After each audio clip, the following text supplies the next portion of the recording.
காமத்துப்பால் 109லேருந்து 133 வரைக்கும் அதிகாரம் போட்டிருக்கேன். அதிகாரம் 10 திருக்குறளாக தான் போடுறேன். அதில் தகையணம் குறித்தல் 1081லேருந்து குறள் போட்டிருக்கேன். 10 போடுறேன். கண்டிப்பாக பாருங்கள், சப்ஸ்கிரைப் பண்ணுங்கள். கண்டிப்பாக சின்ன வயசு ஒரு இதுக்கும் ஒரு அர்த்தம் இருக்குது. கண்டிப்பாக பாருங்கள், சப்ஸ்கிரைப் பண்ணுங்கள்.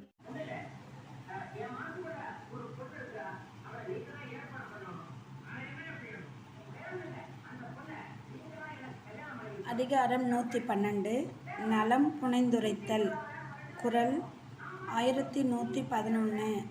நன்னீரை வாழி அனிச்சமே நின்னினும் மென்னீரால் யாம் வீழ்பவள். நன்னீரை வாழி அனிச்சமே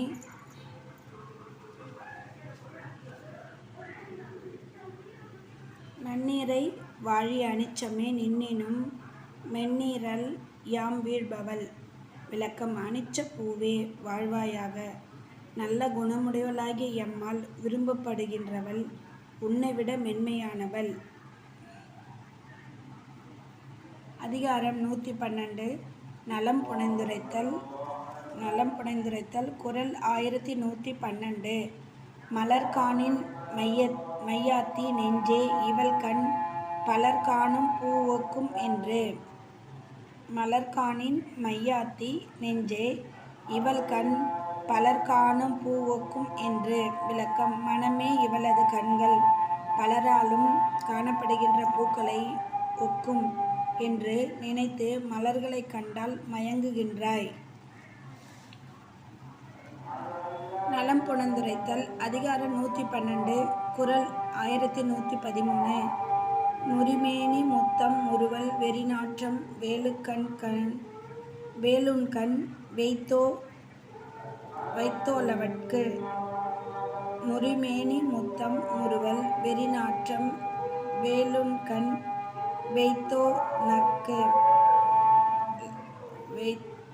வைத்தோலவட்கு. விளக்கம்.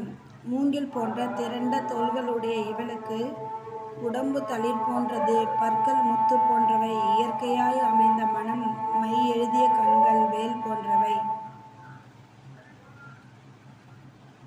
நலம் புனைந்துரைத்தல்.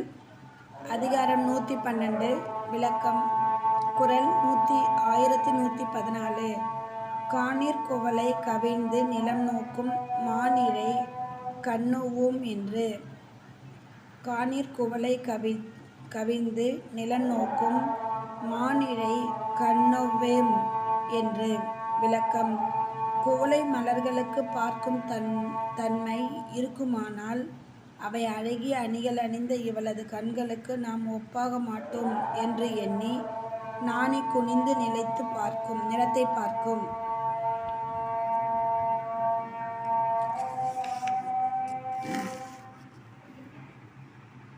நலம் புனைந்துரைத்தல். அதிகாரம் 112 குறள் 1115. அனிச்சப்பூ கால்களையால் பெய்தால் நுசுப்பிற்கு நல்லபடா பறை.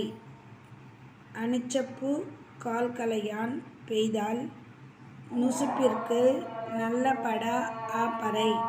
விளக்கம்.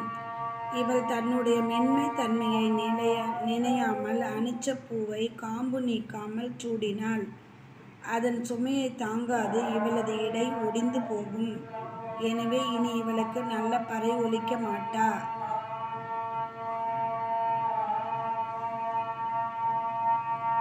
நலம் புனைந்துரைத்தல். அதிகாரம் 112 குறள் 1116.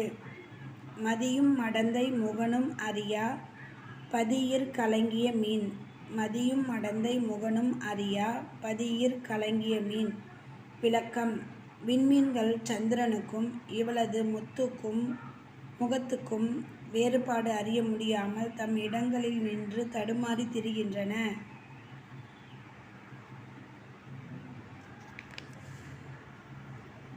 அதிகாரம் 112 குறள் 1117. நலம் புனைந்துரைத்தல். அருவாய் நிறைந்த மதிக்கு போல மறுவுண்டோ மாதர் முகத்து. அருவாய் நிறைந்த அபிர்மதிக்கு போல மறுவுண்டோ மாதர் முகத்து. விளக்கம்: குறைந்த கவலையுடன் வந்து பின் நிறைந்து விளங்கும் சந்திரனைப் போல இப்பெண் முகத்தில் களங்கம் உள்ளதோ? இல்லை. அதிகாரம் 112 குறள் 1118 நலம் புனைந்துரைத்தல்.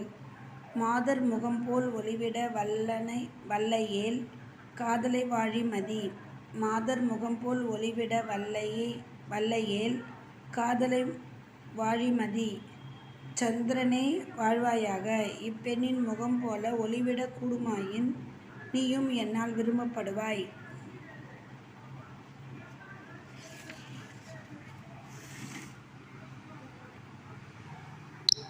நலம் புனைந்துரைத்தல். அதிகாரம் 112 குறள் 1119 மலரன்ன கண்ணால் முகமொத்தி ஆயின் பலர்காண தோன்றல் மதி. மலரன்ன கண்ணால் முகமொத்தி யாயின் பலர்காண தோன்றல் மதி. விளக்கம்: சந்திரனே மலர் போன்ற கண்களுடையவளது முகத்தை ஒத்திருக்க விரும்பினால் நீ பலர் காணும்படி தோன்றாதிருக்க வேண்டும். நாம் நலம் புனைந்துரைத்தல். அதிகாரம் 112 குறள் 1120 அனிச்சமும் அன்னத்தின் தூவியும் மாதர் அடிக்கு நெருஞ்சி பழம். அனிச்சமும் அன்னத்தின் தூவியும் மாதர் அடிக்கு நெருஞ்சி பழம்.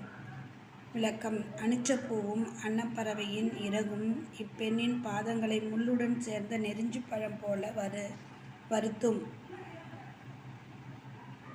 அனிச்சமும் அன்னத்தின் தூவியும் மாதர் அடிக்கு நெருஞ்சி பழம்.